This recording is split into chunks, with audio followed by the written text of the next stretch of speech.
Safe bang sumakay sa mga elevator sa SM City Baguio? Bilang isang taga Baguio Benguet na ilang beses nang nakapunta sa SM City Baguio, ito ang aking take and reaction. Merong dalawang elevator kasi ang SM City Baguio for the general public use.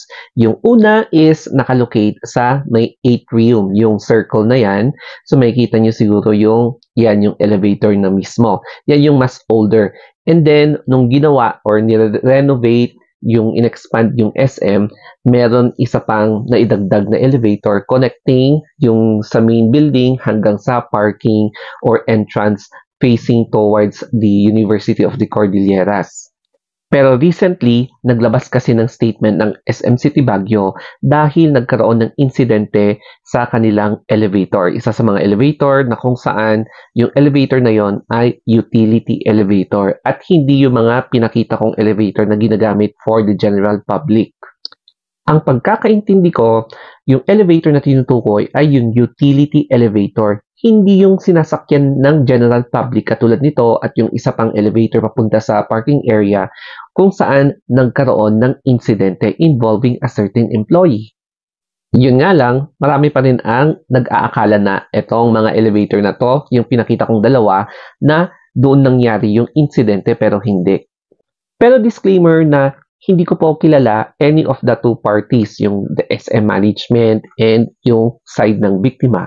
Dahil I am just verbalizing kung ano yung mga experiences ko bilang isang taga Baguio na palaging pumupunta sa SM at sumasakay doon sa elevator ng ilang beses na. Bilang isang taga Baguio or Benguet, syempre nalulungkot din ako kasi taga dito mismo yung na-involved na empleyado na kung saan yun yung kanyang huling sandali during that time na naka-duty siya and then merong insidente na nangyari. So siguro I don't want to divulge kasi ongoing na yung case. So may kanya-kanyang legal team na nag-i-investigate between sa side ng employee and the side of yung pamunuan ng SMCT Baguio. Pagdating sa safety, hindi lang all about sa technicalities of engineering or architecture, especially tungkol sa mga structures, ang basehan kung bakit safe ang isang place. Pwede rin nating sabihin na yung kultura ng people around that place or yung inhabitants of that particular city such as Baguio City. Kasi makikita mo na medyo disiplinado ang mga Cordillerans dito sa lugar namin. Kaya nga natag kami as one of the cleanest cities in Southeast Asia. Hindi lang sa buong Pilipinas, buong Southeast Asia yan. And then, aside from being one of the cleanest cities in the Philippines, natatag din ang Baguio City as one of the safest to live or to visit here in the Philippines. Kaya for me, nakaka-proud lang kasi bilang isang taga dito, merong mga ibang tao na nakakapag-appreciate tungkol sa mga ginagawa namin dito, yung mga disiplina ng mga tao dito. Okay, so eto na. Kung tatanungin niyo ako kapag safe nga bang sumakay sa mga elevator doon sa SM City Baguio, ang answer ko is yes. Lalong-lalo na ngayon na nagkaroon ng insidente sa kanilang isa sa mga elevators doon at pinag-uusapan na sila either sa mass media and sa social media. So definitely talagang merong mga nakatoka na engineering personnel, utility personnel na nag-check regarding sa maintenance ng kanilang lahat ng facilities including the elevator, pati na rin yung kanilang escalator. Kasi nga, di ba, nakaka-tarnish kasi ng credibility, ng reputation ng isang brand or company kapag nagkakaroon ng ganitong insidente, especially at napag-uusapan sila. So, to contain yung mga negative moral, yung mga negative impressions, mga ganyan, towards a certain company, talagang i-improve nila yung lahat ng safety measures to prevent similar incidents from happening in the near future.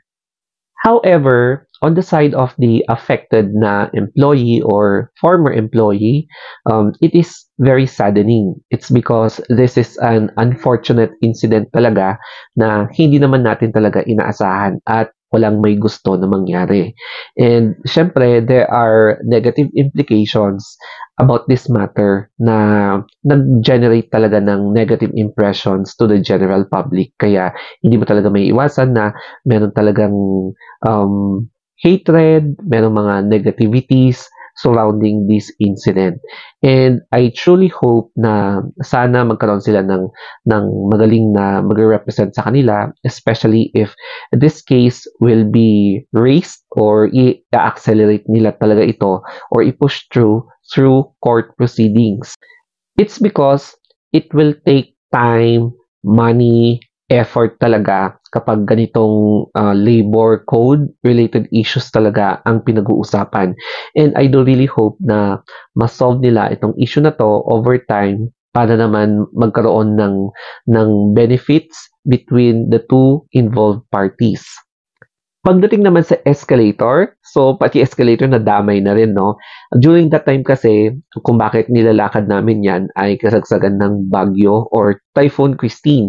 So, kinakailangan talagang i-off yung operation ng escalator na yan to prevent any forms of hazards, especially safety hazards, technical hazards, electrical hazards, mechanical hazards, whatsoever hazards na yan. And syempre naman, isa sa mga talagang protocols yan ng engineering department na kahit na anong establishment, hindi lang sa SM, to ensure public safety, mga ganyan, for example. And yes, sa ibang escalator naman, sa loob, syempre, nag-ooperate siya.